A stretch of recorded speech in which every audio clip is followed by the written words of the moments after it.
a little blinking button where it says that the meeting is being recorded. Excellent. And I'd like to start off our meeting with a land acknowledgement. So we can go ahead. Thanks, Wendy. Next slide. We wish to acknowledge that the people of Washington State live and work on traditional lands of the indigenous people who have been here since time immemorial. There are 29 federally recognized tribes and 7 non-federally recognized tribes within the boundaries of Washington State. Tribes and tribal people bring thousands of years of traditional knowledge to our present moment. Tribes bring an important and vital voice to the current conversation, and we honor our tribal relations. Go ahead and go on to the next slide, please, Wendy. So first off, wanting to introduce myself, and then I'll also introduce my team members here as well. My name is Gretchen Muller, and I'm serving as the project manager for the coordinating team. I'm senior associate at Cascadia Consulting Group, and I'm joined today by other members of our coordinating team, Mike Chang from Cascadia, and Emily Wright and Carla Brolier from For the People. Mike, Emily, and Carla will serve as facilitators for our workshop today, and our logistics coordinator, Wendy Cheng, will also be supporting the call. So maybe if you want to go ahead and give a quick wave, facilitators. Great. Excellent. And so now we've got wanting to welcome all of you, and we're going to do a round of participant introductions. So if you can just go ahead and using the chat, if everybody can access chat, if you can put your name in the chat, and also we've got an icebreaker question for you. We're wanting to hear from you in terms of what is your favorite activity or memory you have of fall. So if you can go ahead and just take a moment and type in your name as well as your favorite activity or memory you have for fall.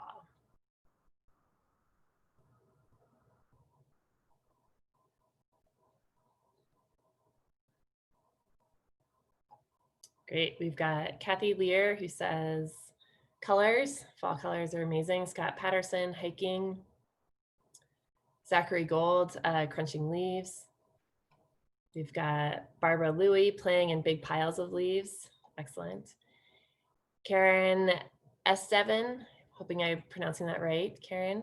Hiking in the colors of the changing landscape. Monica Zazuda, Halloween, when I was a witch as a child. Makeup, all made up.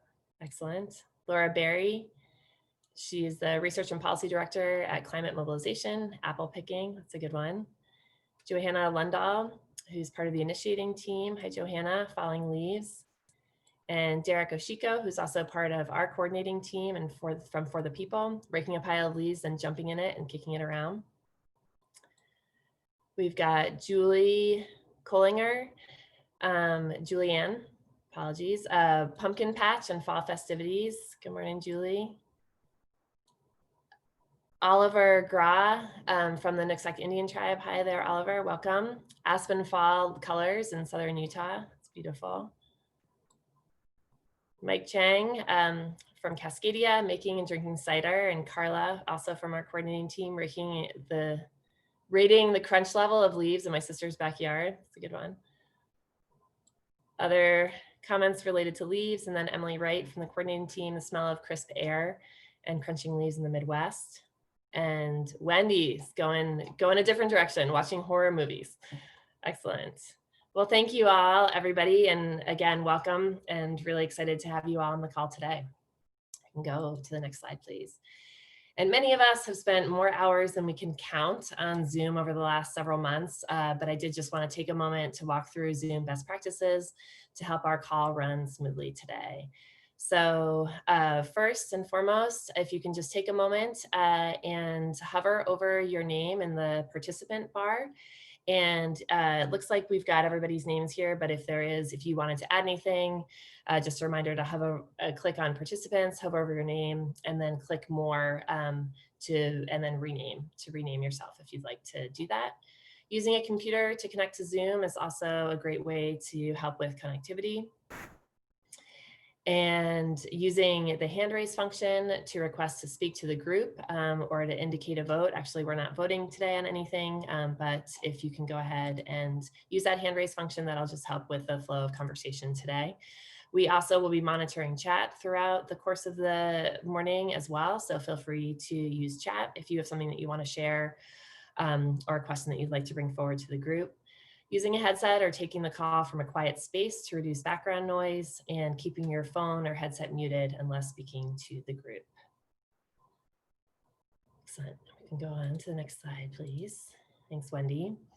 So again, we're just really excited to have you. We'll be meeting from 9 to 11 this morning. And the purpose of the scoping workshop is to help identify the question or questions for the Washington Climate Assembly members to learn about and deliberate on.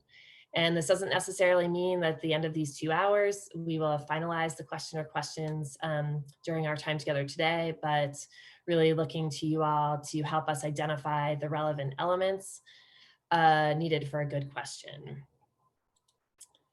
And so how we'll get there over the next 2 hours. First, we'll review the goals and scope of the workshop today, as well as the assembly timeline and where the scoping workshop falls within that timeline. So we're in the design phase of the timeline, and we'll be sharing a little bit more about what that means and then what's next in terms of the Washington Assembly process. We'll then go over the scope of the question or questions for the Washington Climate Assembly, as well as what makes a good assembly question.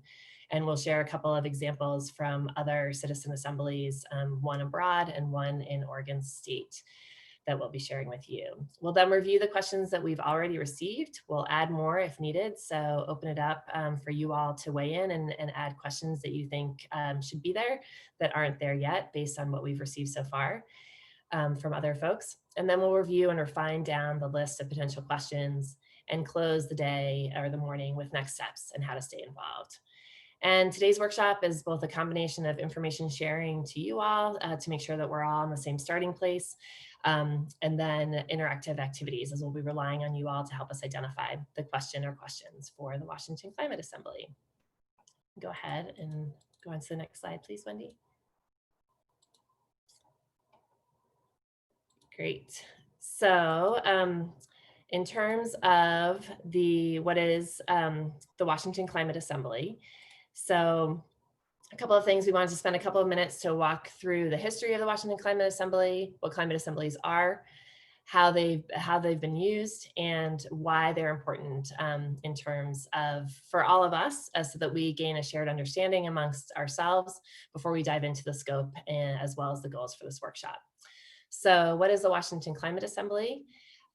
First, we've got a couple of members from the initiating team on the call today. We've got Johanna and Barbara, so I want to welcome both of them. And the Washington Climate Assembly was convened by the People's Voice on Climate, and so both Johanna and Barbara represent the initiating team, as well as members from the People's Voice on Climate, which is a nonprofit working towards statewide climate solutions.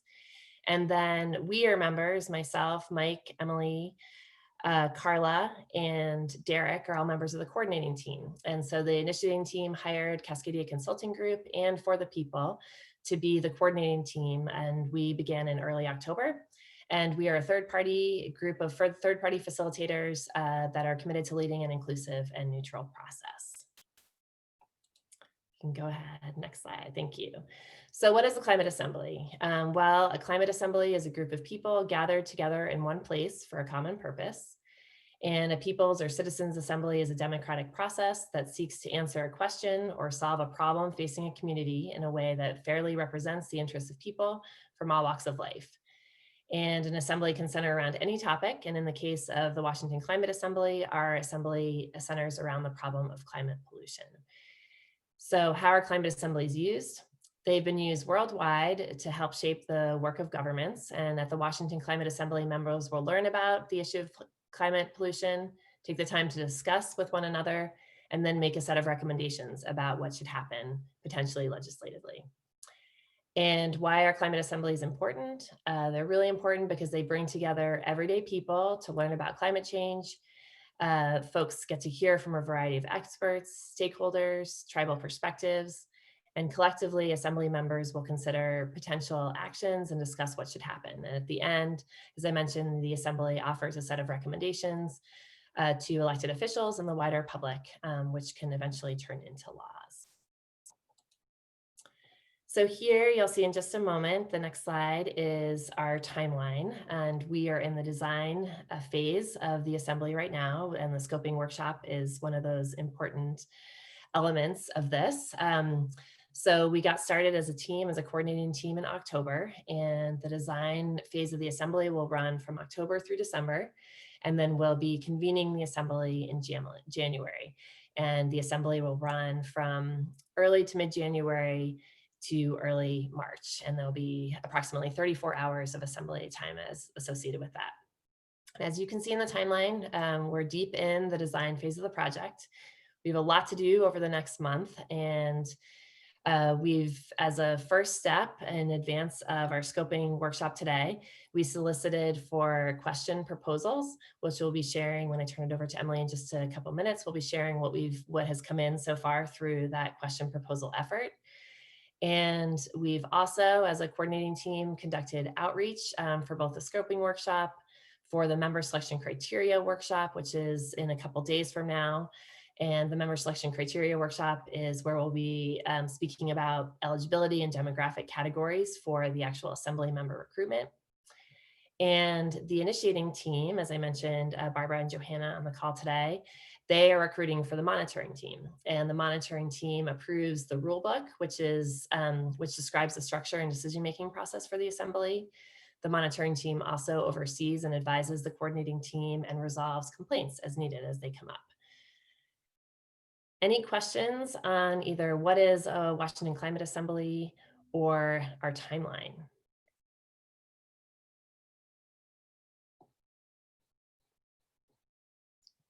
Scrolling. Gretchen? Yes, Would Barbara. you mention to people if they are interested in getting involved in the other teams, how they would do that? Absolutely. Yep. So just like you, and a couple of these folks are actually going to be participating in the member selection criteria workshop. But if you go to our website, which we'll be sharing that link, many of you have likely already visited, but wa.climateassembly.org. There is a link to how to get involved, and you can sign up there. So great question, Barbara. Yeah, and there's still, if you're interested in the member selection criteria workshop, we are still accepting applications for that. And I know the initiating team is still looking for members to join the monitoring team as well. Great, so we can go ahead. I don't see any hands up or questions. And Mike also put the application, the link directly to the application in chat as well, if folks are interested. Great. And so as we move into our next agenda item with my colleague, Emily Wright, we just wanted to share a couple of examples of questions from two other assemblies, one from the Climate Assembly in the UK, and the other from a citizen assembly that convened over the summer and just wrapped up in September down in Oregon on COVID recovery. And though the topic covered for the Oregon example is different, obviously, than our topic, the questions that we are sharing have some common elements that we'll be diving into with you for the next hour and a half. And so you'll see on the screen here from the UK Climate Assembly, they were handed this question from the folks that convene the assembly. And so it's very straightforward. How should the UK meet its target of net zero greenhouse gas emissions by 2050? The Oregon COVID Citizen Assembly, you'll notice there are several questions, and we're anticipating that the Washington Climate Assembly will follow the format of the Oregon Citizen Assembly a bit more in terms of the elements of the questions. And so the questions that they asked, that they learned about, that they convened around, that they deliberated on, and eventually formed recommendations to address. For the Oregon example is, what do you see as relationships between the pandemic and inequalities and social economic structures? What has been learned about that? With increased interest in racial justice, how important is that? How much do we need to change now? And when the pandemic is done, how important is it to pursue changes in basic systems? So seeing lots of questions, they kept their questions broad, and we'll be going over kind of the key elements, what makes a good question, in just a moment. And with that, I will turn it over to my colleague, Emily Wright. Thanks, Gretchen.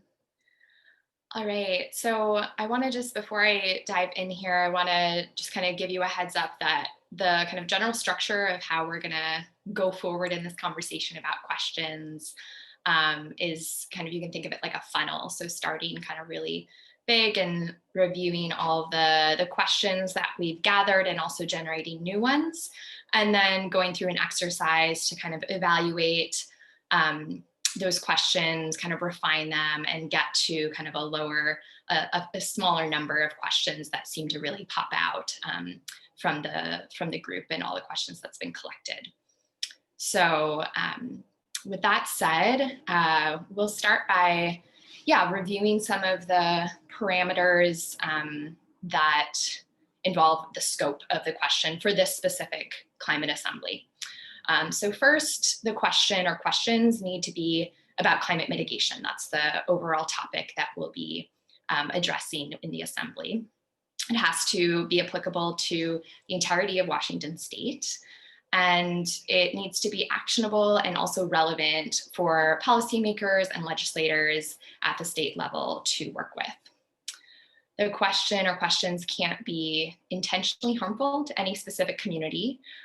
They should be timely and they should be adequately addressed in the 34 hours of deliberation that we have for the assembly process over the 6 to 8 week period in January and February.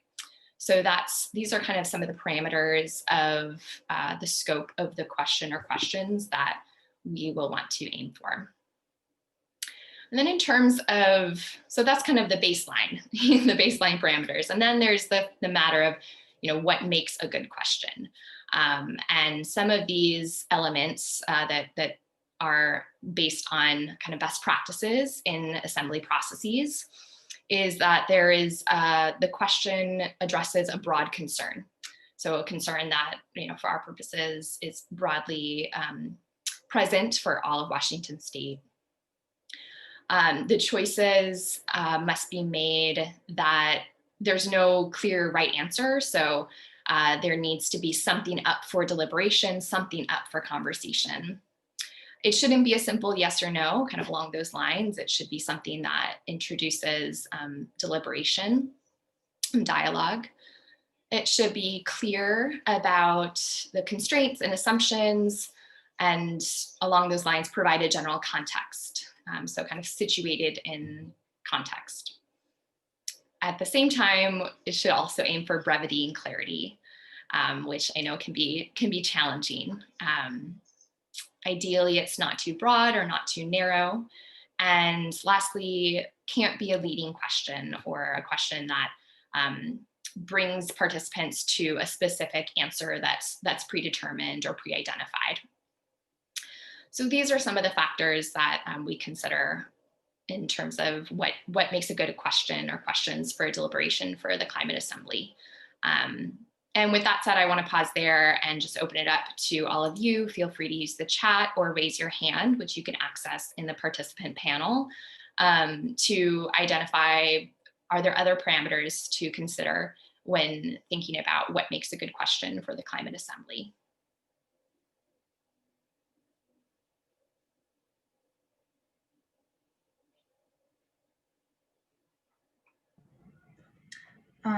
One other idea is that it should be something that can be implementable.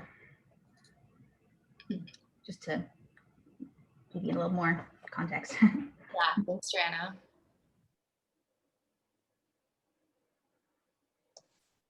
I think the questions have to be interpretable by different types of peoples, right?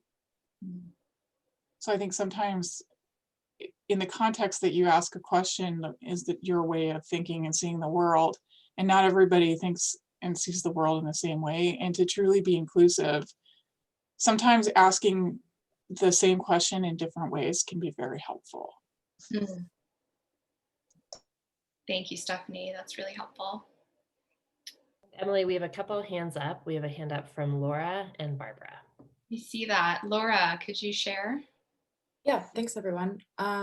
So in thinking about some of the examples that you shared, the UK Citizens Assembly, and then the one that happened on COVID, and then some of the other examples that have been considered successful, you know, the lessons at least that I've learned from those examples is that the assumptions that go into the question really guide the results regardless. I mean, you try to develop a question that is open-ended enough that it doesn't it doesn't lead people to answer within the assembly, answer it in one specific way.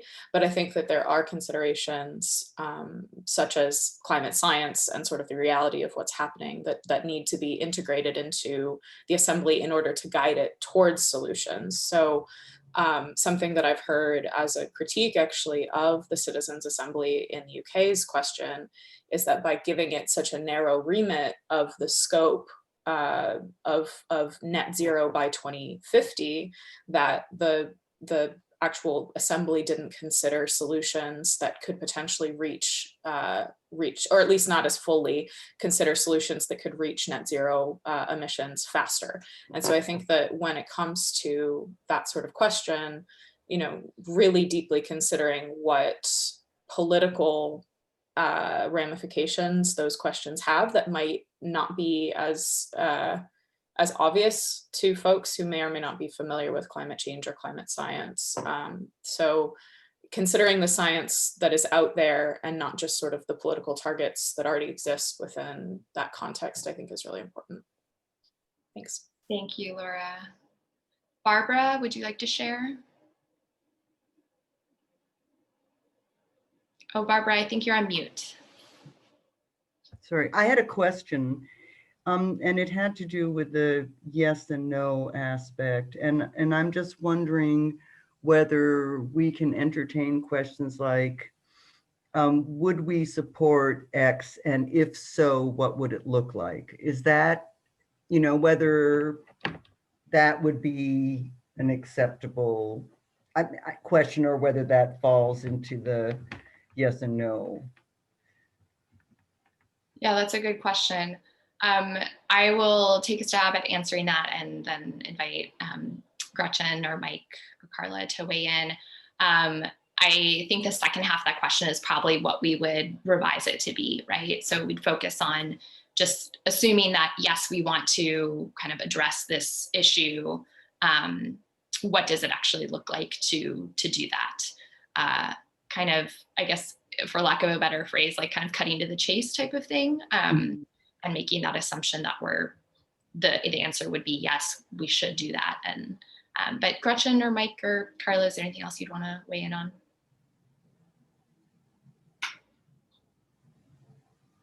Okay, great, thank you, Barbara. Scott, I see your hand is raised.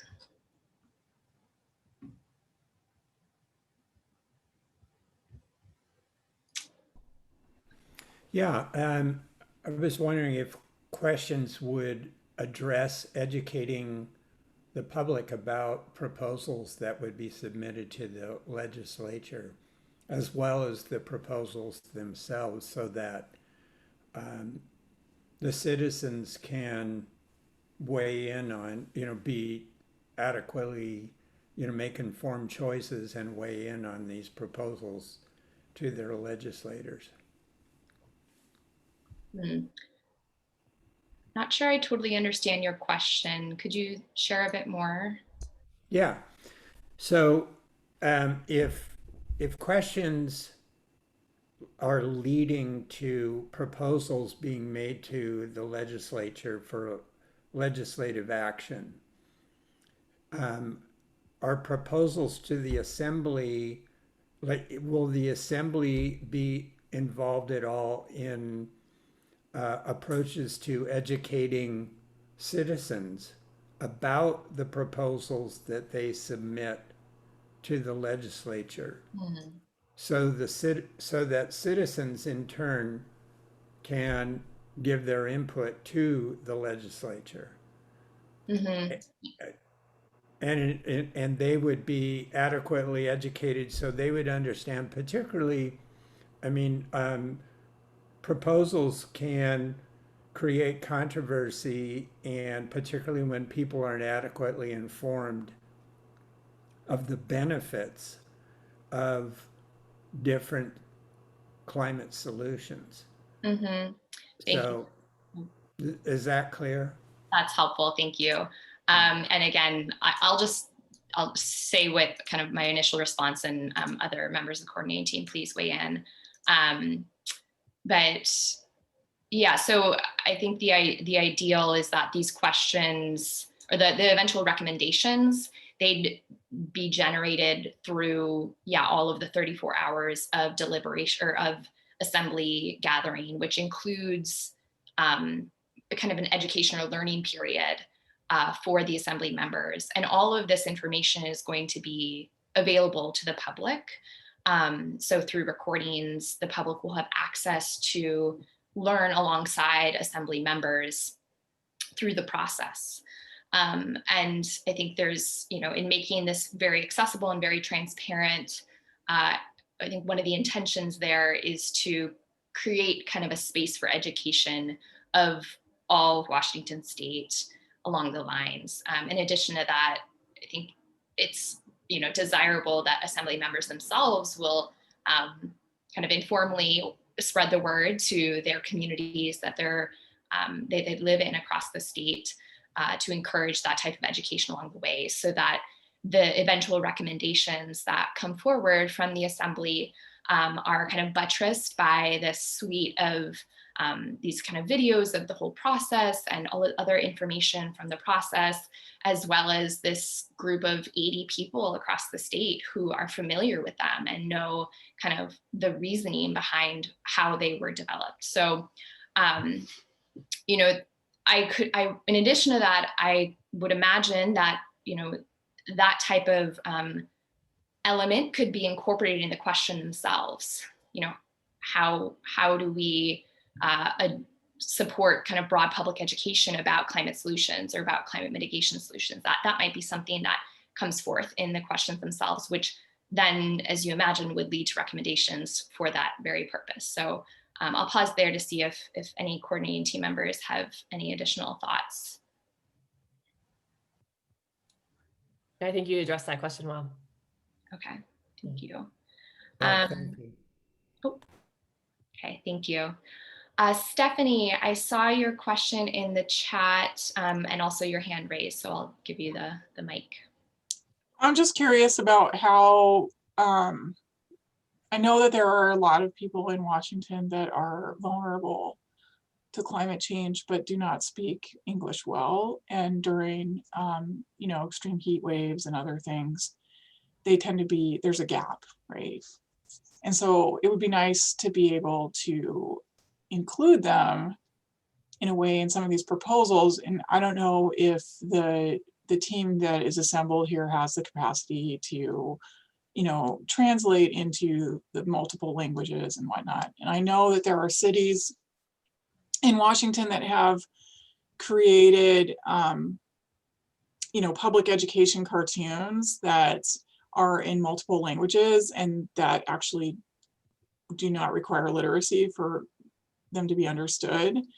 And so I saw a presentation about that, and it made me really realize that I need to be thinking a lot more about people that do not speak English, do not live in the most ideal situations, and are particularly vulnerable to climate change, but how to include them from the get-go in planning processes is very challenging. And so I would like to raise that thought and,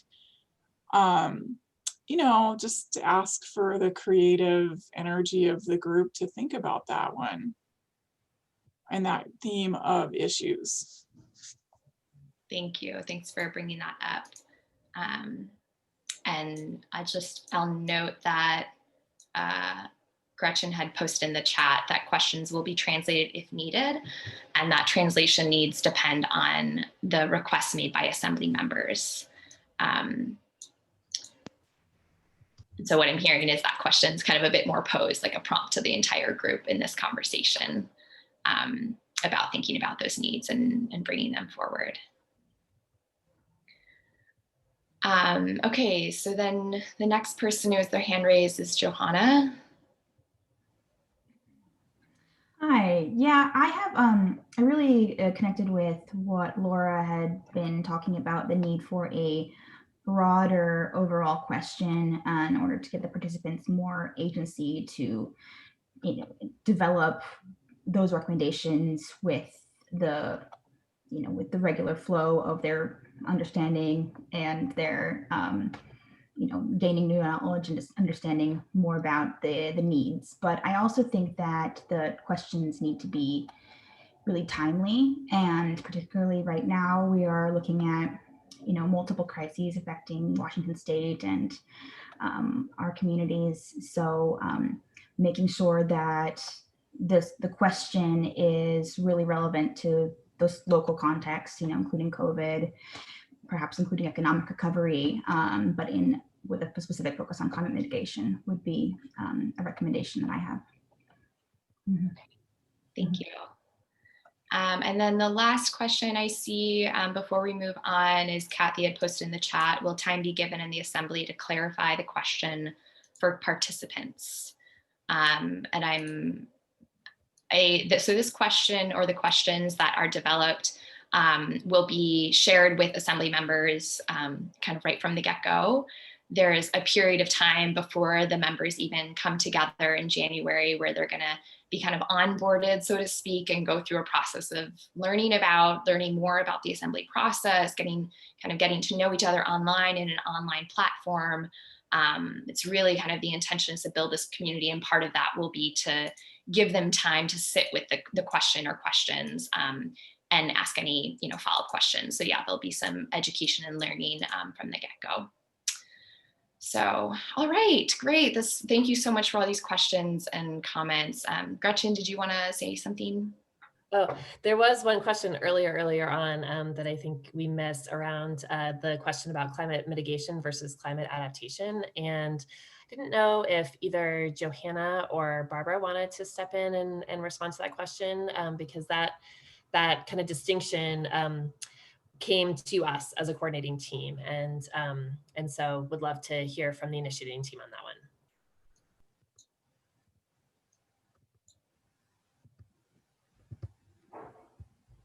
one. Johanna, do you want to take that? Oh, okay. Well, the state legislature has passed targets for reducing carbon emissions and hasn't addressed it. Whereas various agencies are very busy helping with various adaptation strategies. Excuse me. So the feeling is that the mitigation component is the one that has been unaddressed, in large part because it's very politically fraught.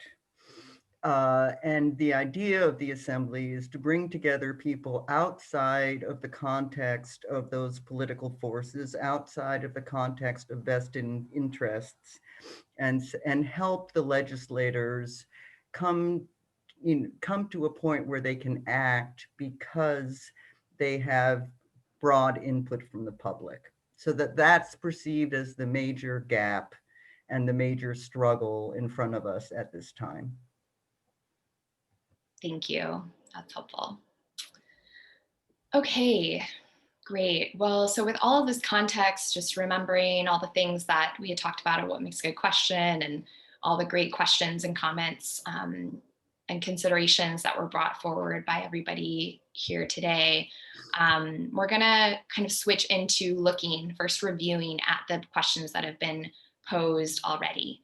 And so to do that, we're gonna use an online platform, and it's called Mural, and it's kind of like an online whiteboard. The link will be posted in the chat, and once you get that, you can click on it and you can sign in. It'll bring you to your browser. Sign in as a guest using your name. In the bottom right-hand corner, oh, I already see people popping in, great. In the bottom right-hand corner, there are some settings. You can adjust the zoom, and there'll be an opportunity in just a little bit, not right away, to start to write on it, which you can just double click and you'll add sticky notes and just a reminder, I think everybody is muted, but just a reminder to keep your headset muted unless you're speaking to the group. So as you start to kind of dive into the mural board, we'll start, you can see there's some navigation tips at the top on how to use Mural in terms of scrolling or zooming in and adding content, things like that. And there also is some information about adding questions. But before we dive into adding any questions, I first would like to read off all of the questions you already see on these yellow Post-it notes. And just a note, if you're having any trouble with Mural, you can use the chat in Zoom to post any questions, and Wendy or Carla will provide some tech support. And also, if you have trouble interacting with it, you can always just put questions and comments in the chat. So just a note on that. So as you start kind of familiarizing yourself with the board, I'm going to start reading the questions that we've already received from folks as potential questions to consider. So I'll just be reading off these yellow Post-it notes. So starting in the top left, which of the currently pending legislation for climate change mitigation do you support? And moving down from there, it is a historic fact that racial disparities in health are rooted in legacies of slavery and colonialism. In what capacity and avenues can the state of Washington redress historic and current environmental racism harms through reparations or otherwise? What proposals will you provide? Oh, sorry, folks, the cursors are over. What proposals will you provide the legislature to promote circular production, reduction of waste at food sources, and other measures for reducing single-use consumption and waste at all stages of production and consumption?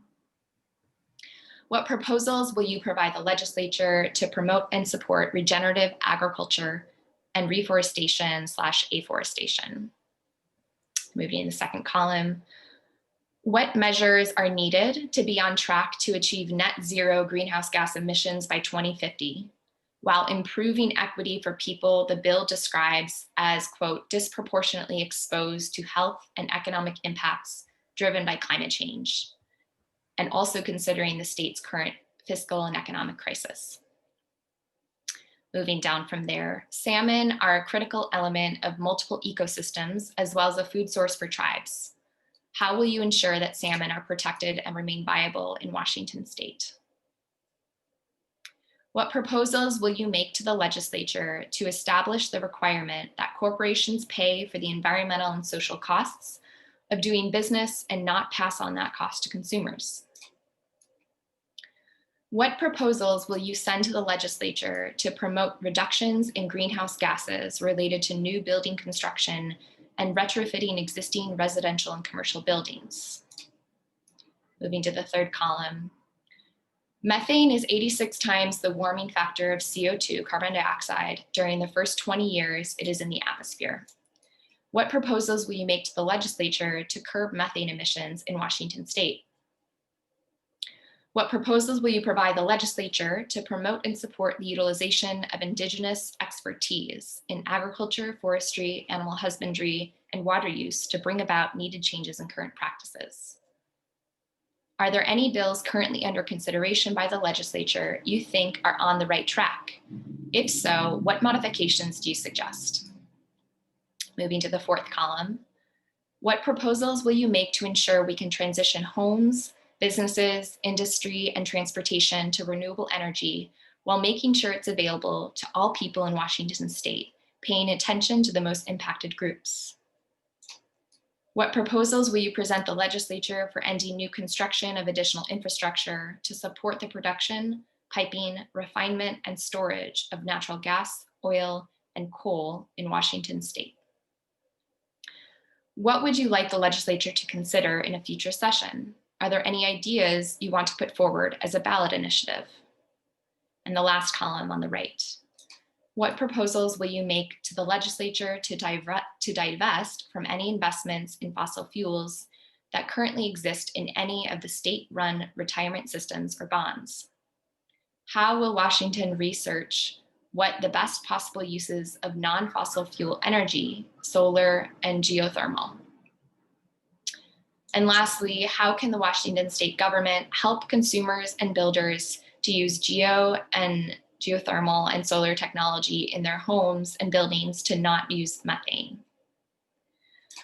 So those were a lot of questions. And as you can tell, they range from being quite broad to more specific. And so now what we want to do is open it up to you, invite you all to add additional questions. So as you can see in the spaces below the questions I just read off, there are all these yellow, what we're calling sticky notes or Post-it notes that are blank. And what you can do is just click once on any one of those and start typing. And again, keeping in mind the things that we talked about earlier in this call, right? About what makes a good question, what are the considerations we want to keep in mind. And I just want to name a comment that came through from Laura, that these questions and topics, about proposed questions, best practices for a General Assembly guiding question is that it asks how, not what. And these questions, just so you know, these questions all came through from an initial invitation to folks to pose these questions. So people were invited, kind of key stakeholders and communities, people like yourselves, to present any questions. And we've just been collecting them and putting them here. So we'll take a few minutes here for folks to enter their questions. And again, if you're having any trouble interacting with Mural, feel free to post your question in the chat in Zoom, and we'll make sure we capture those. Can we say some thoughts? Because I'm not really good with like coming up with stuff. Like I can just say some thoughts and then have help from other people, like trying to come up with a question. Could that be possible? And yeah, I totally hear you. And I think at this point it's okay, even if it's not perfectly formulated or even like a question format. I think just typing out your thoughts even would be helpful. And I think for the interest of time, Monica, and I'm such a verbal processor, so I'm with you there. And like, can I just talk it out? Yeah. If you wouldn't mind just trying to use Mural or the chat to just like type those thoughts in, I think that'd be great. And again, you can also, use the Zoom and we can translate it into a sticky note for you. And you can always send it privately if you prefer to one of the coordinating team members.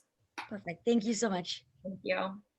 I think what would help me too is to organize questions into themes, like have different columns with like different types of themes, like have a mitigation column and a equity column, and I don't know. Does that make sense?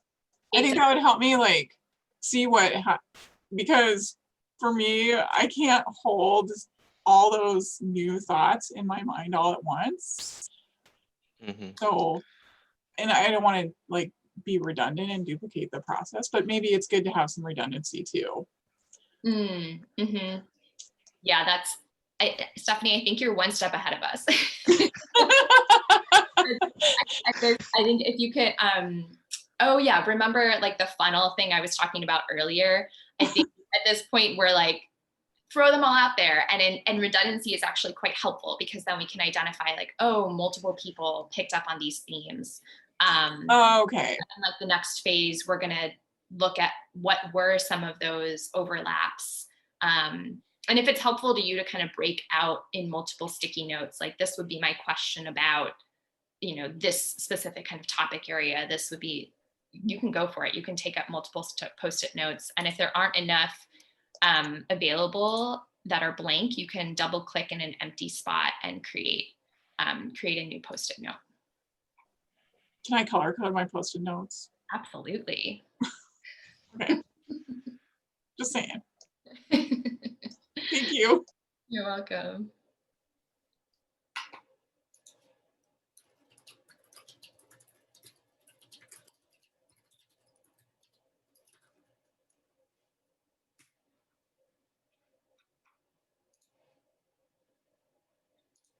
Great. So I see folks typing questions in.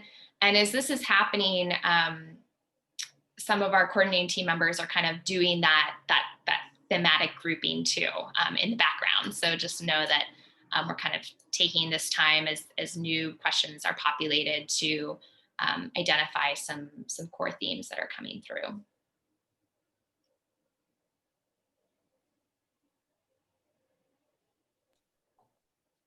And Emily, did you want help? There are a couple that Monica has typed in. Do you want help getting those over to the sticky notes, or do you have that covered?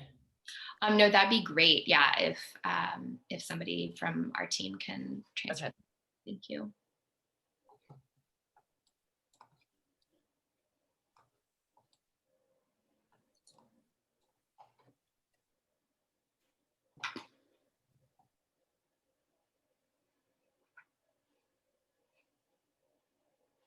Great. I'm seeing some questions being typed in. This is wonderful. And let's say we'll take just a few more minutes here. And I know that we could probably spend a lot of time. I want to give you enough time. So kind of check back in a 2 or 3 minutes here.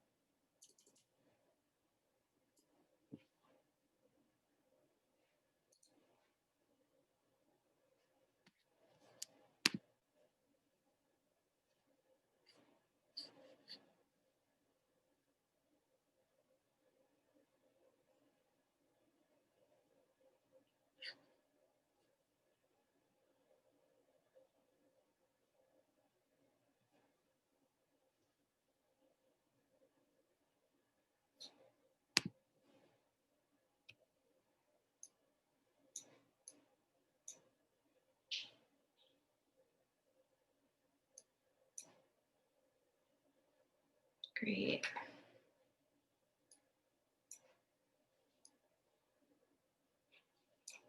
I see Kathy and Monica have been adding more to the chat. Thank you.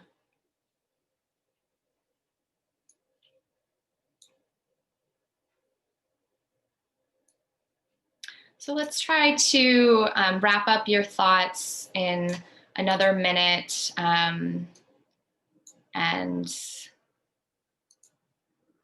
we'll start kind of, I see our coordinating team has been kind of repopulating them down below.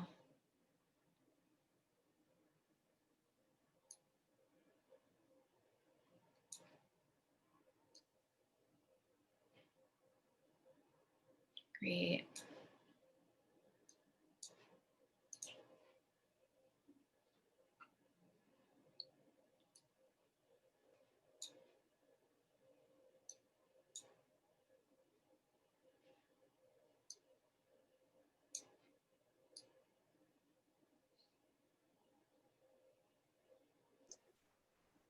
If I move your sticky note on accident, I'm sorry. I think we're all, this is a new platform for many of us, and even for those of us who've been using it for a while, it's still finicky. So no worries. I think full permission to move some Post-it notes. This is actually pretty funny because just yesterday we were trying to figure out how to use Mural for our own internal work. Like, we're trying to learn how to use these platforms now that we're COVID isolating and not working together in the same rooms. Yeah. And it's like, we need a millennial on our team. This is an opportunity. Who would have known that you'd be doing it today? I know. Okay, great. Well, thank you, everybody. It looks like there's some really good questions that people added, and yeah, it's really great to see. So that's exciting. And if there is anything lingering, you can just pop it in the chat.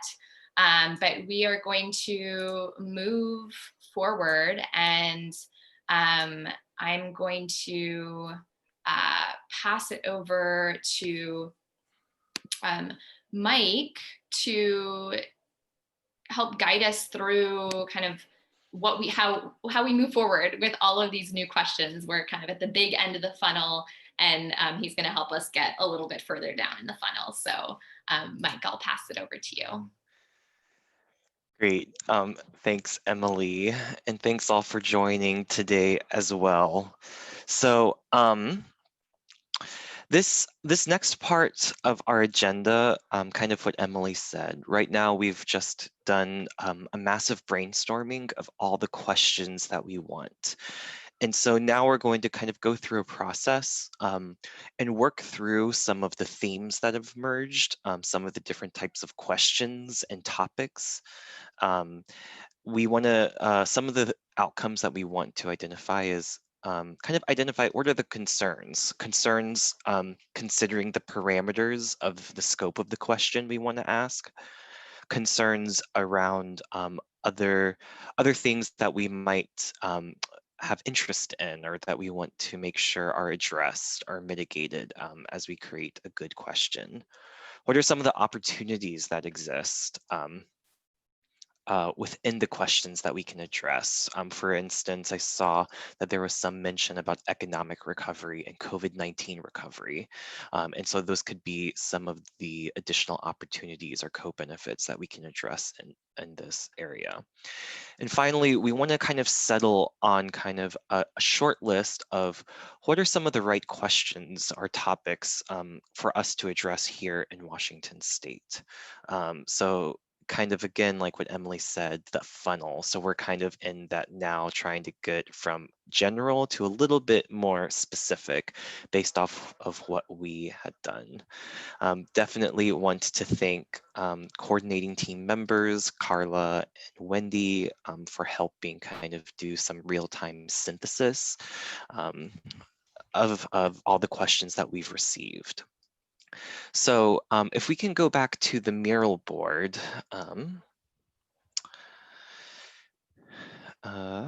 I'm going to ask to be followed. So at the bottom of your screen, hopefully you should just click on follow. I think it's Cascadia Consulting. And for instance, yeah, we can begin to walk through some of these things that have really emerged. And I think one of the first things that we really saw is that a lot of the questions address legislative opportunities and issues in some capacity. And as you can see, we have kind of a central question: how can the Washington State legislature address climate change mitigation? And we have a lot of in these circular green sticky notes. We have a lot of kind of the other topics or questions that were asked within. So we can kind of think of these as subtopics to this overall arching topic. So moving through here, what concerns are there? So I wanted to offer that people can begin populating this area with sticky notes about what are some of the concerns that they see. And we're going to begin populating sticky notes here so you can begin putting. And so again, this is thinking about what are some of the concerns in terms of what makes a good question?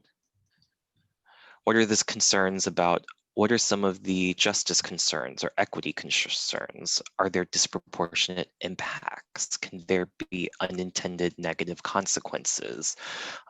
Is there concerns around social or political feasibility?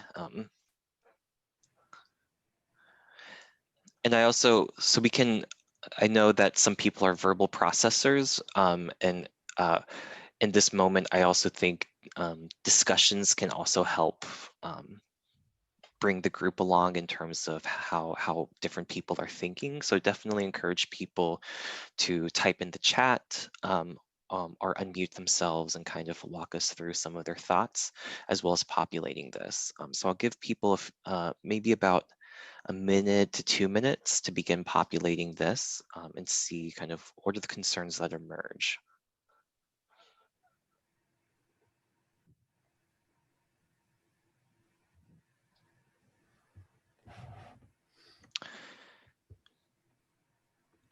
And reminder, we're kind of going to go through this process for each of these kind of questions and topics. So we have about 40 minutes to go through this. So we're going to spend doing a quick time check, about 7 to 8 minutes for each of these rows. But also recognizing that some of these concerns and opportunities can span multiple questions and topics as well. And I'm just wondering, from a logistics standpoint, on my end, the board is zooming in and out quite a bit. Is there a way for us to lock the board so that the zooming is at a minimum? I think I'm sharing my screen right now, and I'm not zooming in and out. I can stop sharing for the time being if that helps, while people still put in their thoughts. Yeah, I saw a couple head nods, Wendy, so that might be helpful. Thank you. This is Jake. The only reason I was suggesting the screen share is for the recording, for folks to follow along when there's discussion about something that's not visible. But for the participants that are live, it definitely makes sense to make it more accessible for them. Great. So there's actually a lot of great ideas here about supporting local economies, social justice, honoring indigenous laws and treaties, health disparities, including conservatives and climate mitigation, scientifically sound and accurate, not exacerbating economic inequality. How can rural working lands communities be included in mitigation efforts in a way that supports them economically and makes them more likely to want to participate? Budget limitations, I think those are big ones.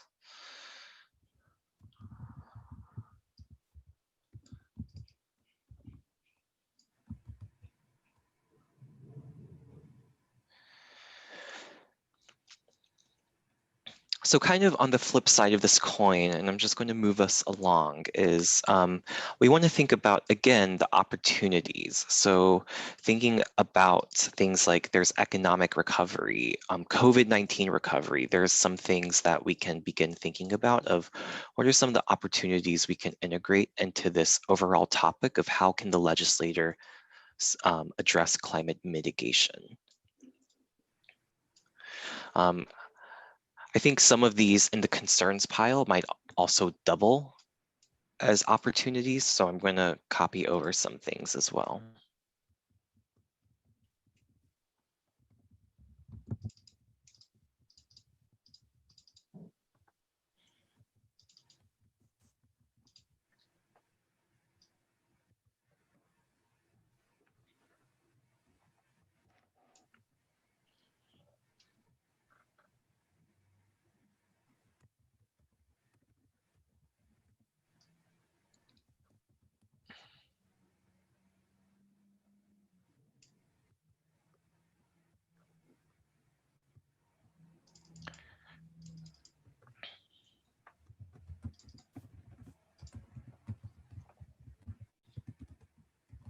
So we'll give about another minute and then we'll go and talk about what makes sense for Washington State.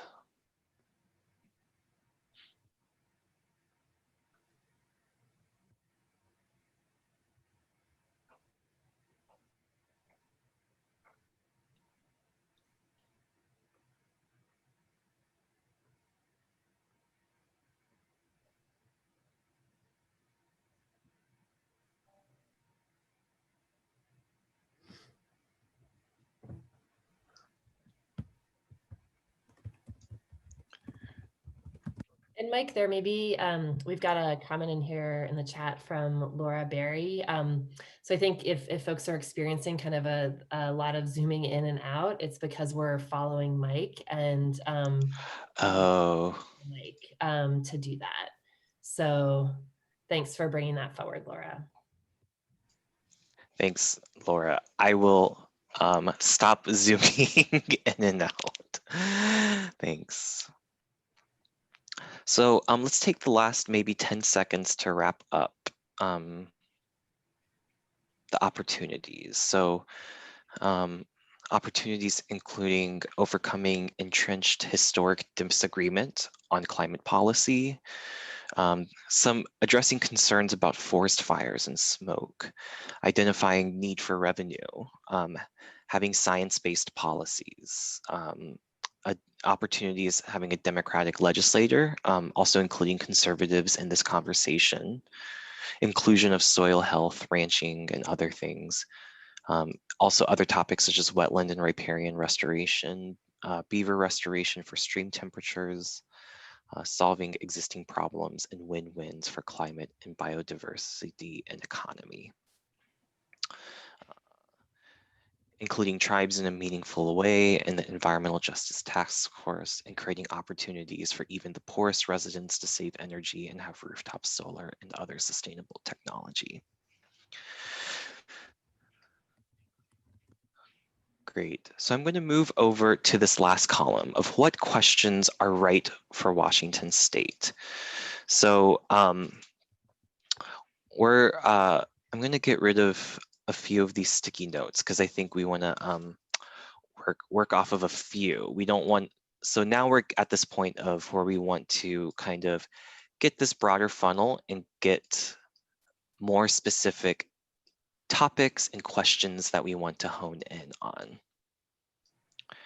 And so I'll just say, first of all, I think there's a lot of conversations about how can we ask a question that leads to benefits for disproportionately impacted communities, in considering some of the equity considerations.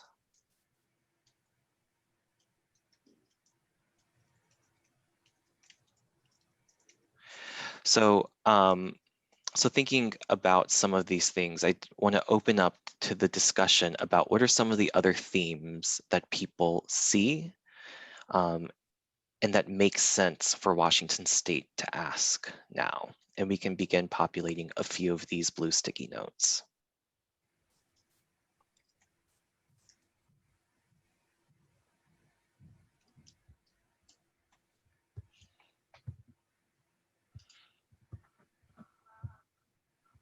Mike, I'm not sure I'm understanding the question.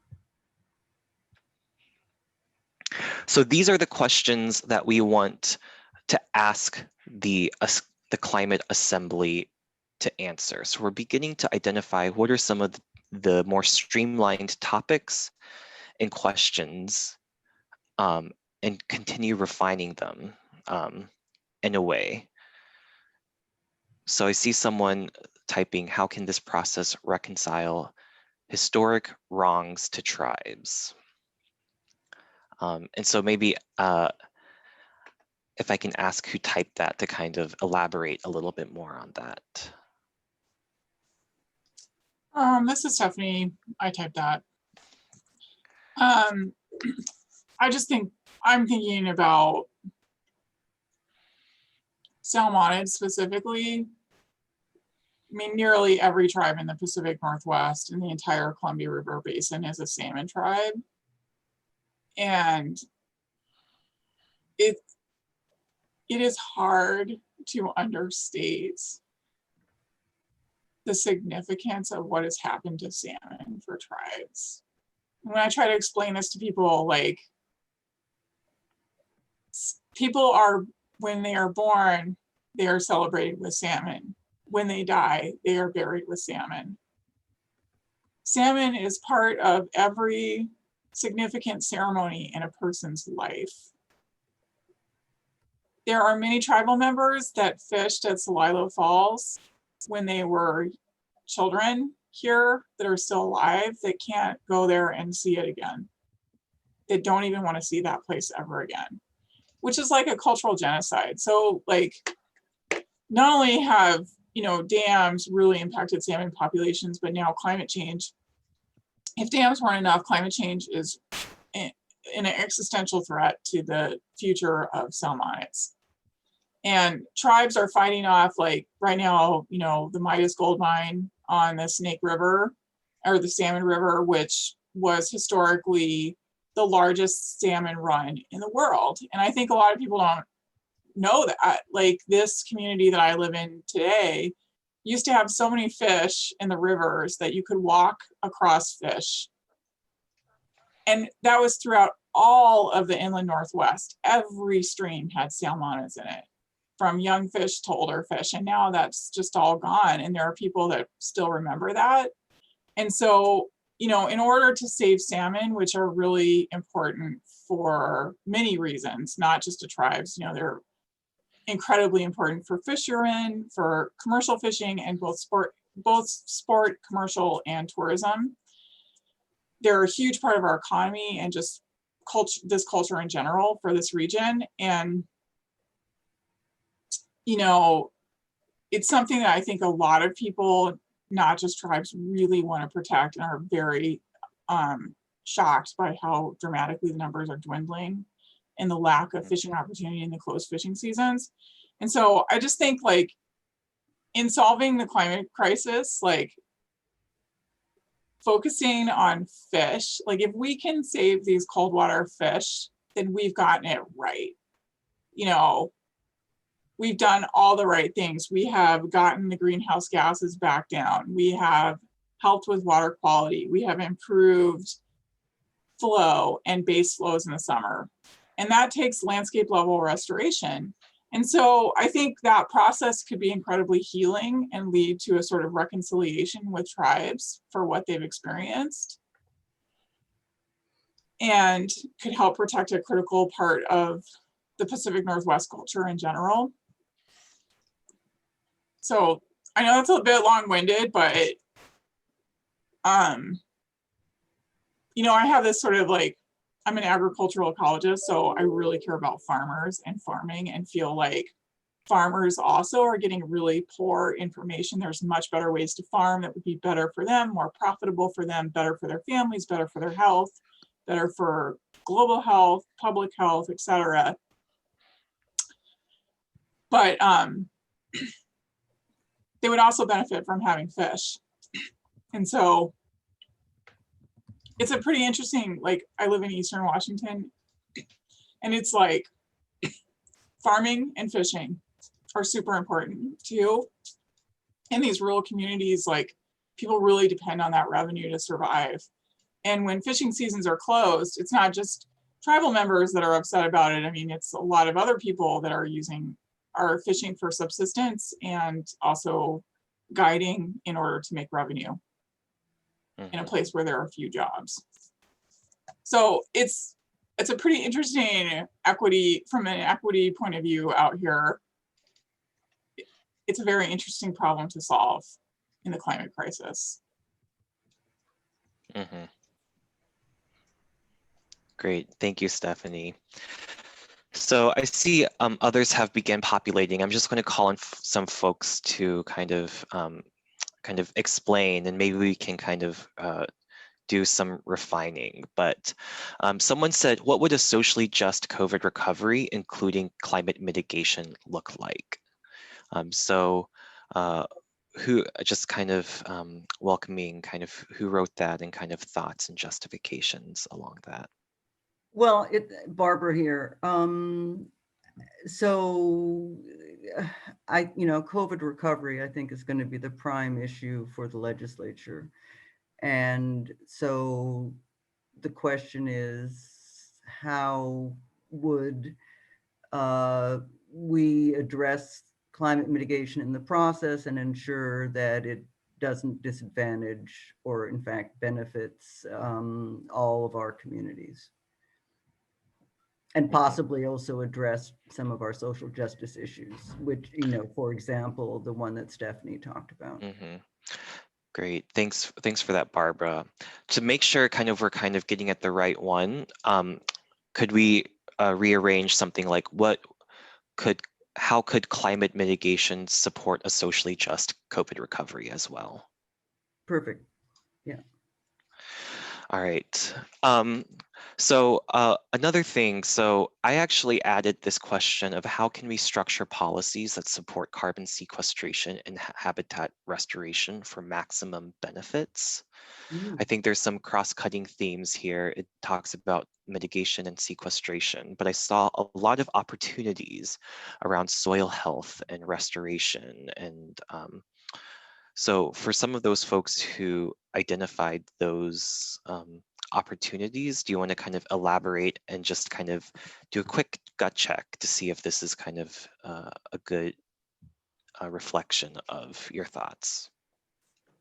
And I would love, Wendy, if you can share your screen again as well for purposes of the recording. Great, thanks, Wendy and Gretchen.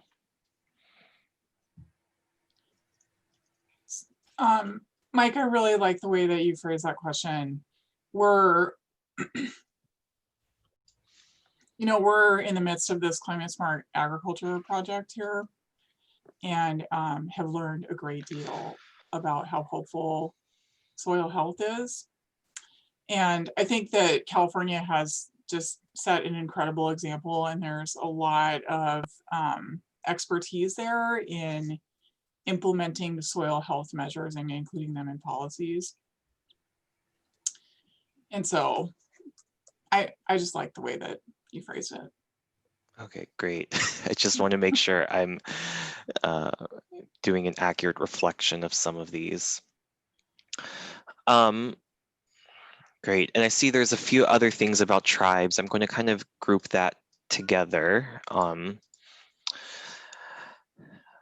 And then I see almost similar to how can the Washington state meet the targets that it has previously set for emission reduction and set new necessary goals for emission reduction, which is emission driven. And then also what climate mitigation strategies benefit the entire state population.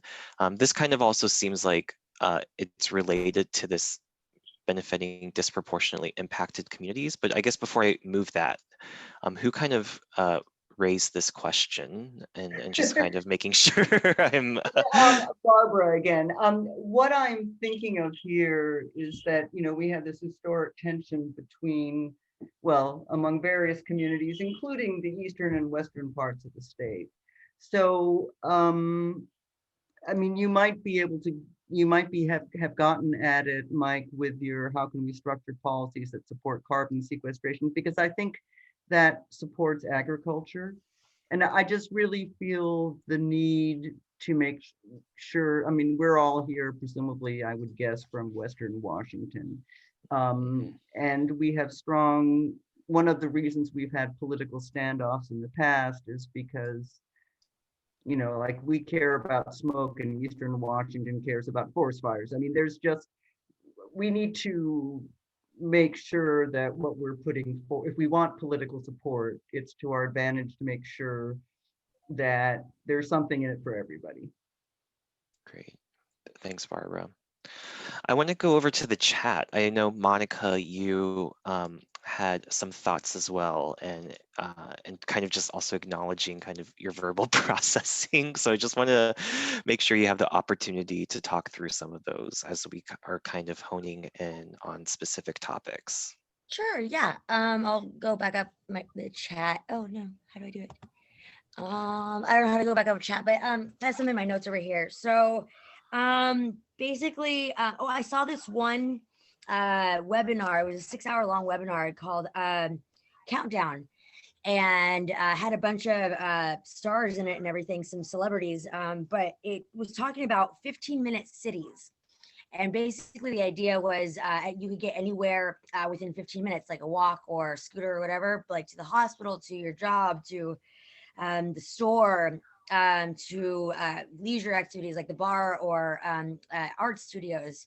And so that way that would cut down on emissions. So we're not driving it everywhere. And so I don't know, presenting that in some sort of a question.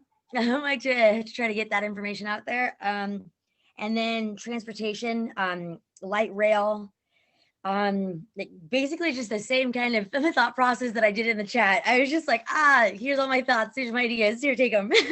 But there's a moratorium on fossil fuels over here in Vancouver, and they're trying to make it permanent. And so trying to get a moratorium on a fossil fuel thing, a ban statewide. And then when I called into the electricity company, they have programs for going green, but you need to pay for them. You need to, put in the money so they can, expand and everything. But I don't know, to get some sort of grant for that, because I mean, I'm poor. And so I would love to, help out and everything. But like I basically do the compost and I have to pay extra for that. So they have a compost a service now. But just any kind of help for the electricity company, any grants that they could get, or any anything for the electricity company. And then including the salmon with the orcas. Since the salmon aren't there, the orcas aren't, getting fed. And so we're finding other ways besides salmon, but even though salmon is like the main thing, but finding alternative ways to help them. I don't know what, but I mean, can't forget about them. And how are they going to be reaching out to other green companies? There's a company, HP, I believe, that is going green without anyone telling them to go green. And just so we can get some ideas from them, because they're doing it. Well, I don't know why they're doing it, but at least they're doing it. So hopefully for the good reasons. But yeah, those are just some ideas I had. And there was more in the chat. But the Green New Deal, how are they going to reach out to people from the Green New Deal if they are? Because they have some great ideas in there. And then green jobs, just transition, to educate and to train people in these green fields to get more jobs out there. And what else? Reach out to people. Oh yes, there needs to be more people in this, learning about the environment, learning about how to save it and everything, and to get grants out to those people to push them through, so we can get more ideas and everything. So that's pretty much it. Thank you so much. I was trying to type as quickly as I could in the mural, so no worries. I think I got everything. I'm a fast talker too. I'm like, dang it. And I think I forgot the flight there's one. Yeah. The one on placing a tax, I actually saw that on the internet, placing a tax on people who do fly, because it's the airline industry is one of the biggest polluters. And so, yeah, implementing something like that. Mm-hmm. Great, yeah, thanks. Thank you. Check. Wonderful. So kind of making sure we're kind of giving adequate discussion to multiple ways. So I see that people are populating some other sticky notes, which is great. And as we've been doing, members of the coordinating team are kind of grouping and categorizing them. And so it seems like so far we have at least 7 different clusters. One on how can the legislator benefit disproportionately impacted communities, climate mitigation supporting COVID recovery, structuring policies to support carbon sequestration and restoration, setting new emission reduction goals, working and reconciling historic wrongs with tribes, transportation, which I think was also one of the topics that emerged from the previous, and how can Washington State create circular economies. So I'm going to move back over to the leftmost column now. And we're going to just kind of looking at the time. One of the things that I would like to do is kind of go through this same process, considering maybe all of these other topics in a holistic and joint manner. So I'm just zooming out for a little bit. So just reading through, there was a theme of how do we address ambitious greenhouse gas emission reductions while improving equity for people who are disproportionately exposed and impacted by climate change. So this includes just transition and transitioning to renewable energy for homes and businesses and transportation. Promoting and supporting Indigenous expertise, some sort of financing or funding system, whether that's corporations or industries paying. What are the best possible uses of non-fossil fuel energy, and how can we know feasibility of alternative energy sources for all regions in Washington? And some examples were provided around solar and geothermal. There were also these themes that came up in the questions around equitable transitions, labor, and health. Kind of building off of what Monica just said, reducing emissions in the Washington transportation sector, and how will climate mitigation strategies fit into the broader regional, national, and international climate mitigation strategies as well. There are some things around carbon sequestration at the bottom, which I think was already has already been reflected in the questions, which is already great to see that we've got there. We also have protecting salmon, which again, kind of identifying concerns. It wasn't climate mitigation specific, but there's an opportunity to have a mitigation spin on this. And thanks to Stephanie and others for contributing to that conversation. I think we got to a general topic. Can I add something? I think I missed a couple. Is that okay? Sure, yeah. One was the clean fuel standard. To get that, I don't know if everyone's heard about that, but can explain more on that with the time. And tiny homes and renter help with retrofitting. Okay, that's Great. it. Thank you. Thanks. I'll add the clean fuel standards because I think that's an important one. So thank you. So yeah, just looking at this, let's begin. I'd like to just go through the same process and just making sure we're covering all of our bases and we're not really like missing anything.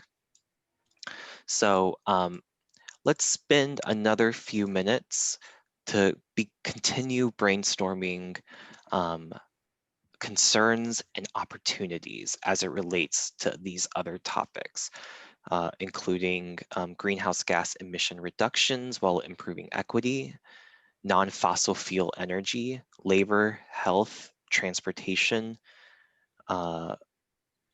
the complementary nature with national and international policies. So yeah, let's do another 2 minutes before we go over and continue kind of chewing on what makes a good question for Washington. So yeah, we'll do 2 minutes here.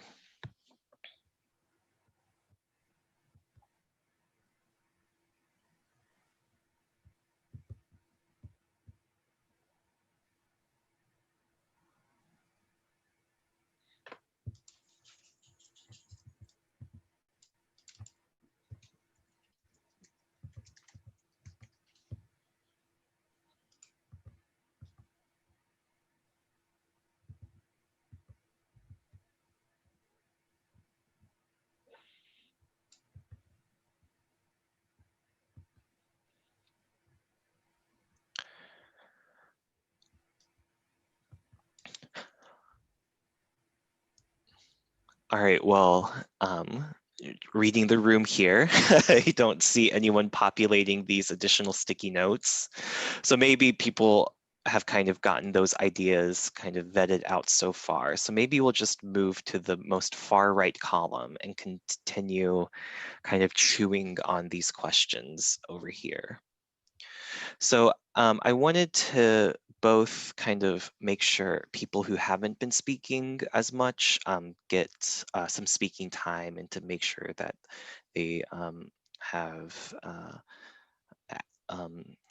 added things. So I'm going to the chat now. I see that Julianne and Scott have added things into the chat. So I think, Julianne, you've kind of had a chat conversation about emphasizing common ground with groups that might not be in agreement, and kind of brainstorming about where that could fit. And you kind of use the example about people might disengage by hearing climate change, but more receptive to talking about increased fire risk. So yeah, I just wanted to make sure that you have the opportunity to kind of process that with the group and kind of state your perspective. Sure. Yeah, I just so I follow Catherine Hago, who does things that she really emphasizes when, you know,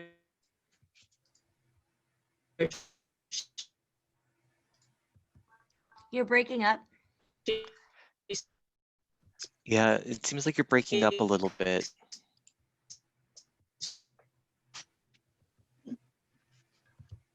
Yeah, I'm sorry. I don't think my internet connection is the best. I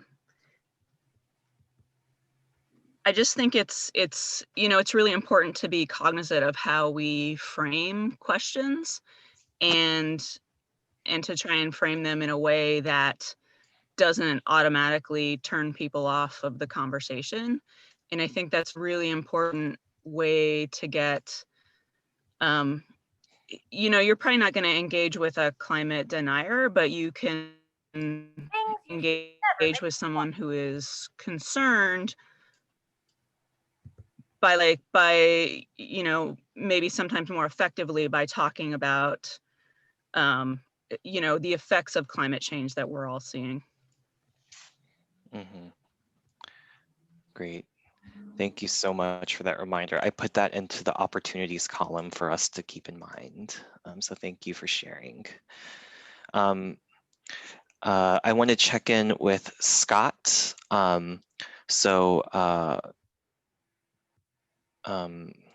You've put in a few things into the chat, but just wanting to, about food waste, about food source, transportation, rail, restoring ecosystems. So just, I want to make sure that your ideas are also reflected in this. I think some has already been said about restoring ecosystems. My concern, looking at what both the executive and legislative branch have done so far in Washington State, there's a significant emphasis on technological solutions. And I'm just wanting to make sure that non-technological, or at least technologically intensive solutions are also considered, which would include regenerative agriculture, which has already been talked about. And I really liked your statement, Mike, your inclusive statement. But additionally, like food waste is one of the top 3, I think, solutions in the Project Drawdown is identified. Reducing food waste, I mean, that's worldwide, but it's encouraging local production of food, developing systems to help promote that, and that could go along with helping, shifting from industrialized agriculture to more local farming, and also biodiversity in forestry, the non-technological solutions. Great, thank you for that. And it seems like that goes really complementary with the circular economy question that was posed as well. So I've kind of included that in there. So thank you. I'm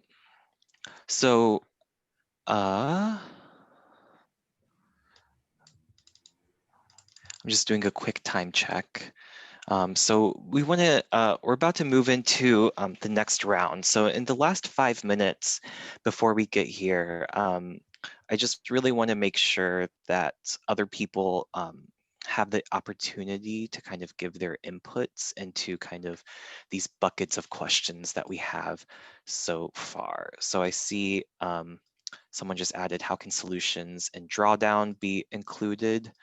So it seems like there's a subset of questions about emissions reduction that I'm going to do. And so I've been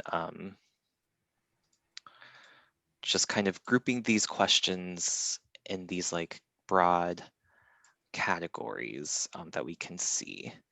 So, so I'm just looking through the attendee and participant list. And so no pressure to speak, but just wanting to make sure that there is space for people who haven't. So I'm seeing that Oliver, Zach, Kathy, Cha-Cha, that there's space either to put into the chat or to kind of verbally process with everyone before we move on to the next agenda item. Well, I could just add a comment. I wrote it in the chat, but I'll also speak it, especially in light of the discussions of salmon and cultural impacts.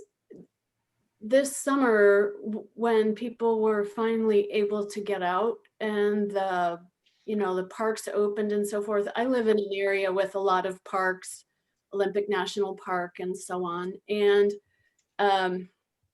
like people came in droves. People were so hungry to be out and to reconnect with the natural world that I just have to say it. I don't know if it would be reflected in anything that we ultimately come up with, but it to me was a very strong indicator that as a species, we need to connect with our natural systems that support us. And so if we move forward questions that have to do with ecosystems and habitats and salmon and orcas, I feel as though that should be a feature in our background work for the assembly participants.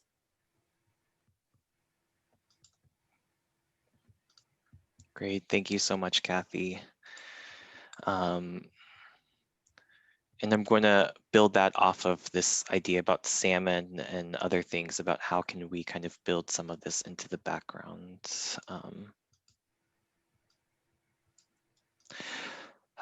Anyone else? So I don't want to force anyone who doesn't want to speak, but just making sure that there's space. Yeah, this is Oliver. And just a comment, it seems that some of the questions that are on the post-its relate to adaptation, not so much mitigation, which emphasizes that there's quite a bit of gray area between the mitigation bucket and the adaptation bucket. Mm-hmm. Great, yeah, I think you're exactly correct, is that even though I think the focus of this is supposed to be climate mitigation, there are so many, I think, opportunities that lead to both mitigation and adaptation co-benefits. So I think especially when we think about habitat, salmon, and other things, really trying to focus that on the climate mitigation and knowing that there are other adaptation benefits that could arise. I think that's important to consider as well.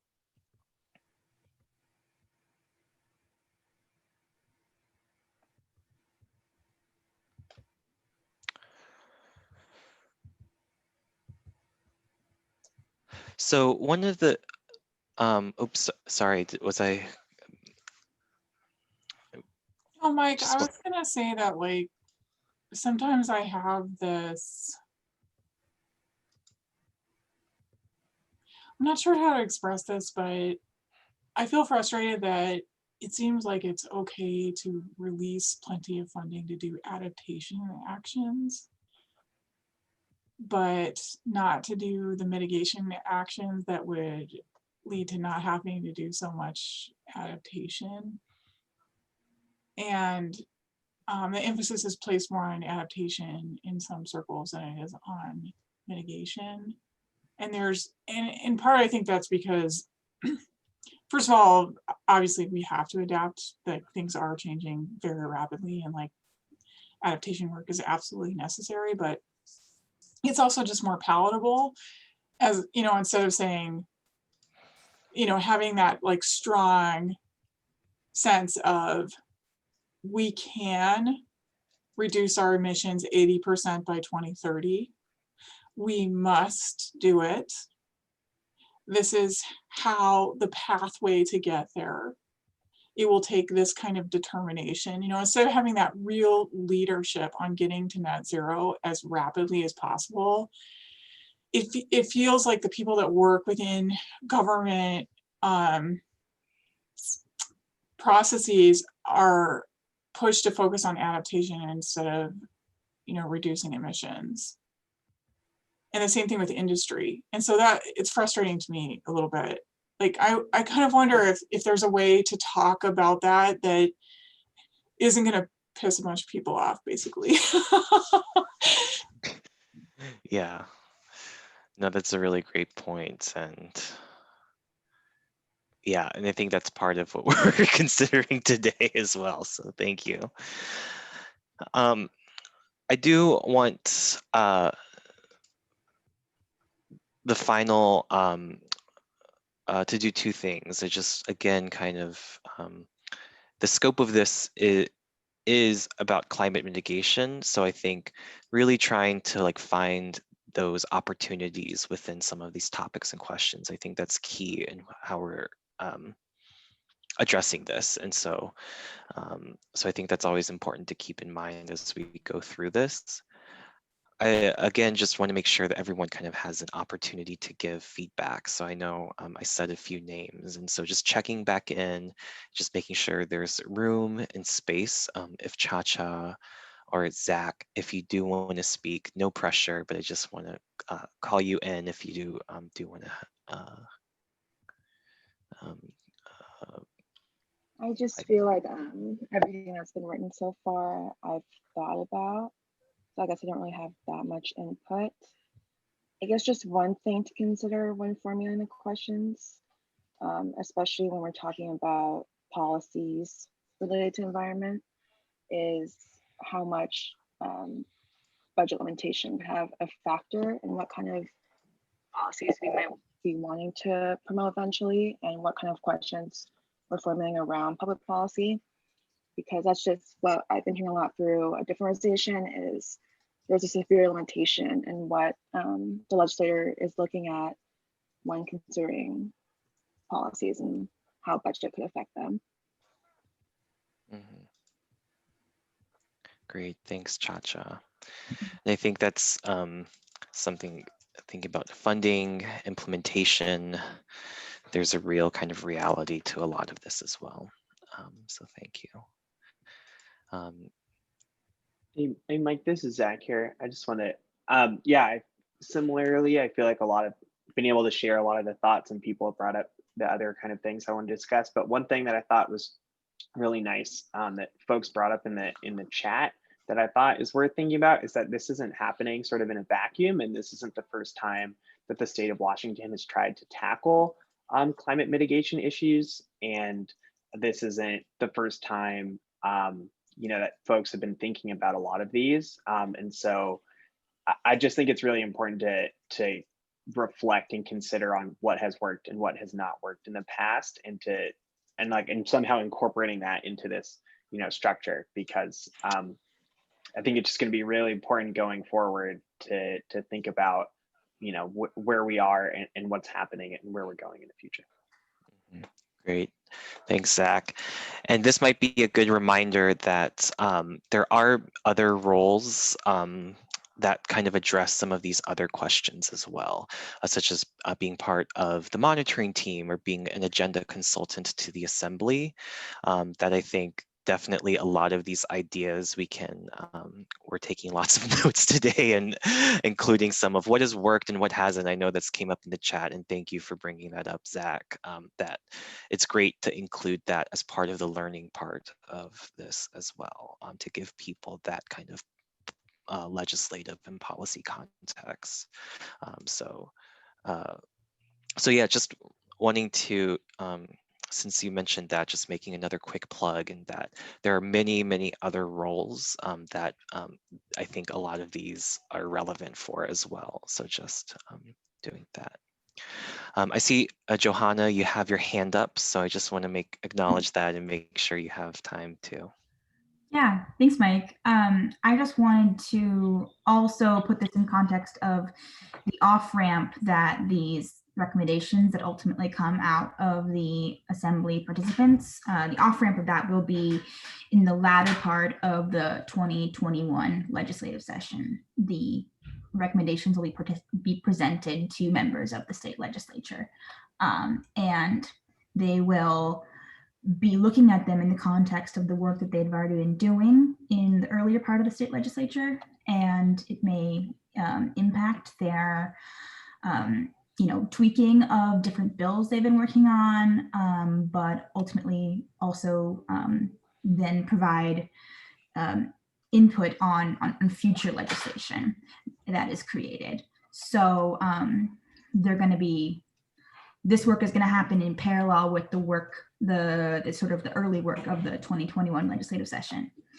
And then, and so the question should be created within that context of when legislators will receive these recommendations and how much input they're going to have on the immediate legislative action. Mm-hmm. Thanks, Johanna, for framing that up again, and giving us and reminding us of that context.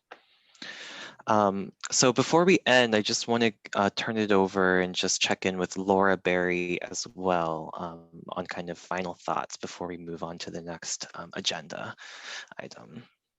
Yeah, thanks, Mike. I appreciate it, and I really appreciated listening and hearing everyone's thoughts on this topic, because I think as we're trying to develop a question that'll really be the kind of the North Star for the Assembly, there's so many different component parts of what we all know will likely be the solutions to the climate crisis that the Washington State Legislature can tackle, and that's really what we're putting the faith in the Assembly members to take on. And so I think, as we move forward and as the design and coordinating team think about these questions, because there are multiple questions. There's this one guiding idea around, what is it that we're trying to do as a whole, but then there's going to be lots of specific recommendations and specific questions to answer. Having these themes around equity and justice and COVID and Indigenous rights, these are all really important things that it's hard to capture in just one question. So yeah, I think this is a really exciting process that's happening. And I think the one thing that I'll say is that remembering that political feasibility and what citizens assemblies are designed to do in terms of breaking the logjam is a term that a lot of people use around political ambition on climate issues, is that we're not trying just to figure out how to get to where the legislature has already said we're going to get. We're trying really to push the envelope. We're going beyond what the legislature has been able to do already, towards what we sort of know or what we believe and understand and what science tells us is necessary. So it's always a balancing act with what the legislature and political officials say is possible, and then what sort of we're trying to encourage the residents of Washington to think about in terms of what they really want and what they really need in this moment of climate emergency, and what we need to do to come together. So those are just my general closing thoughts. And yeah, thanks again to the coordinating team. This has been really great. Great. Well, thank you. Thanks, Laura, for that. And thank you, everyone, for a really productive conversation. So I'm going to transition us to our next activity for today. And so in this activity, we're kind of doing a finalization and kind of a prioritization exercise. And so I want to first review on where we kind of landed. And so just kind of an overview of the journey we went on today together. So we started with, I think, probably 20 to 30 different questions. And we kind of looked at, did some initial thematic organizing. We kind of went through and addressed what are some of the concerns existing, what are the opportunities. And then we've kind of refocused on these 8 kind of general topics for what questions are right for Washington. And so I just want to review them really quickly about what are the buckets of things we're kind of addressing. The first one is how can the legislation include benefits for disproportionately impacted communities?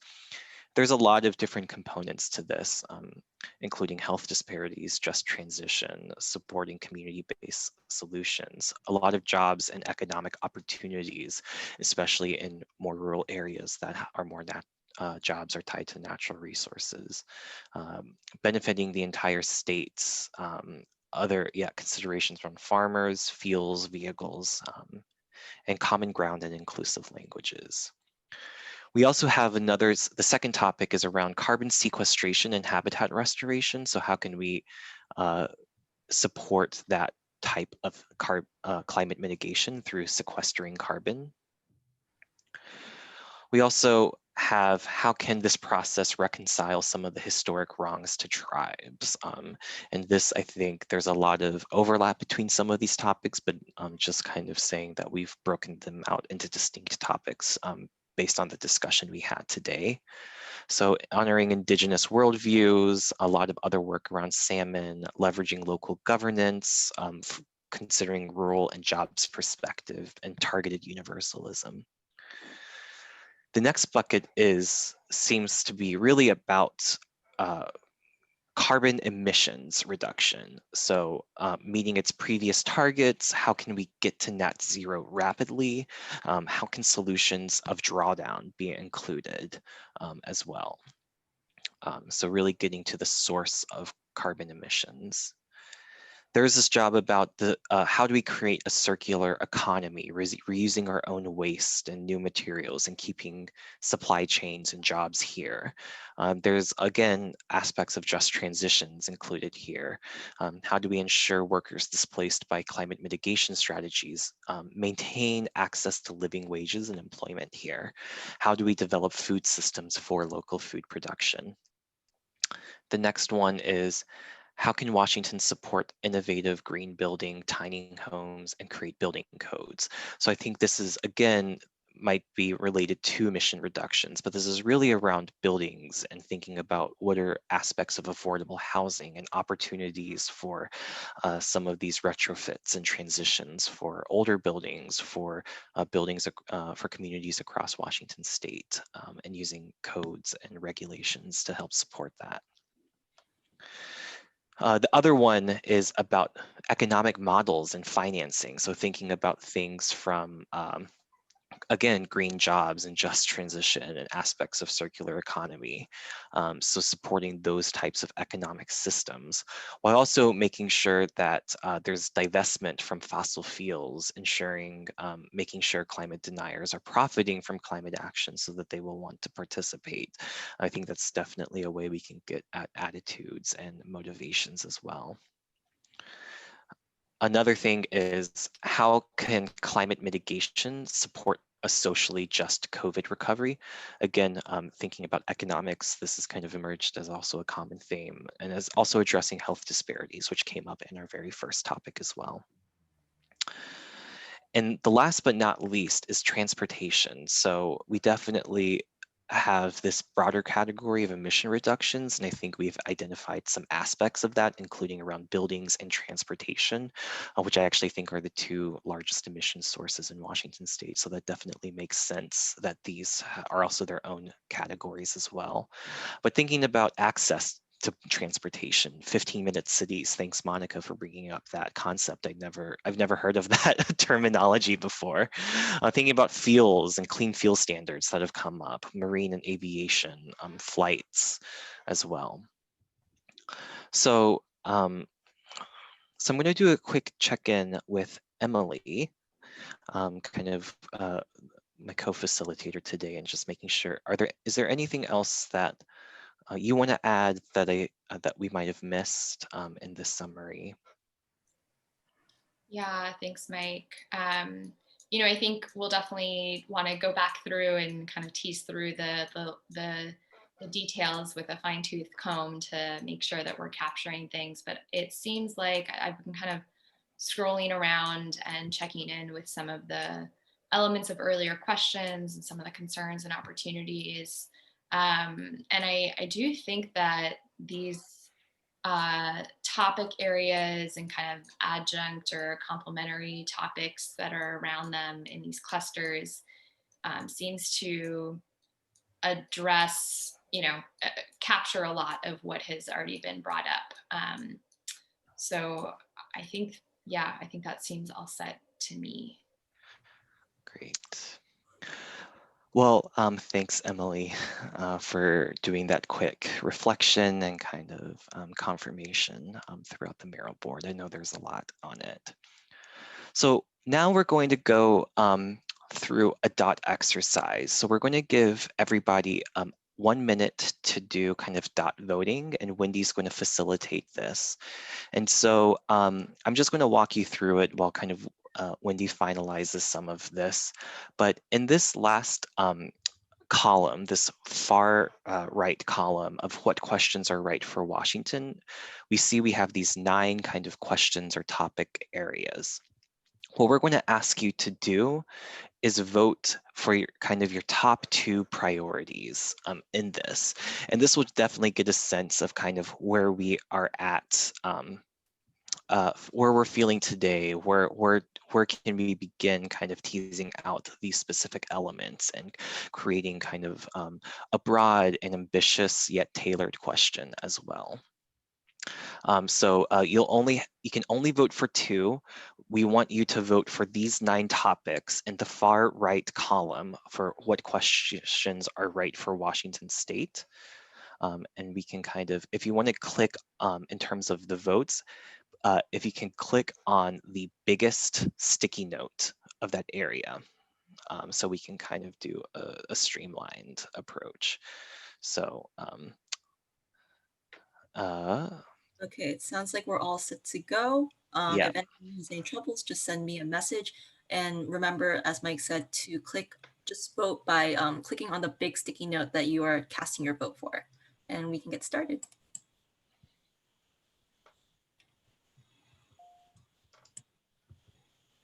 Does everyone see this? They can begin voting.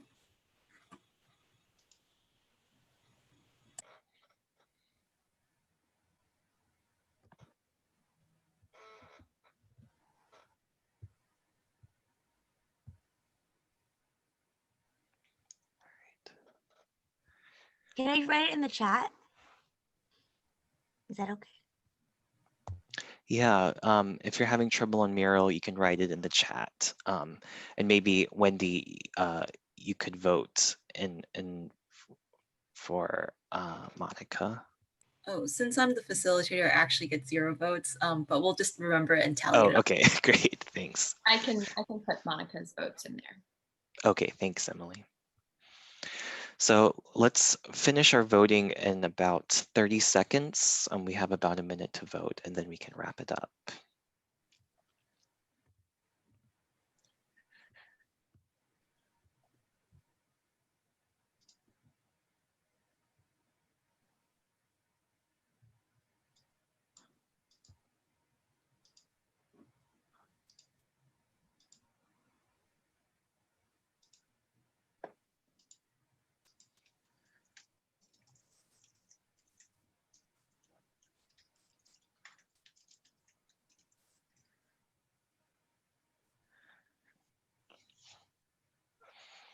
All right, so wrapping up final votes in about 15 seconds.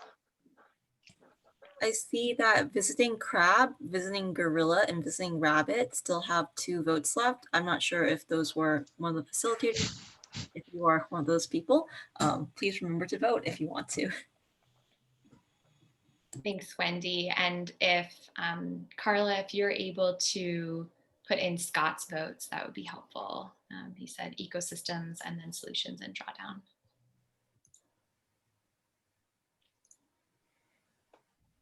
Great. Thanks, coordinating team members. All right, well, we'll wrap up if we can end voting, Wendy. And we can kind of see how things shape. So, so this is great to see. So the one with the most votes is how can legislative include benefits for disproportionately impacted communities? There was a lot of 3 votes for solutions and drawdown and transportation, and 1 and 2 votes for the other thing. So it seems like there's again a lot of diversity, but there's at least kind of really one clear front runner about definitely including benefits for disproportionately impacted communities and equity considerations. So with that, Wendy, if you wanted to transition back to the PowerPoint. Hold on a second, just let me re-navigate over.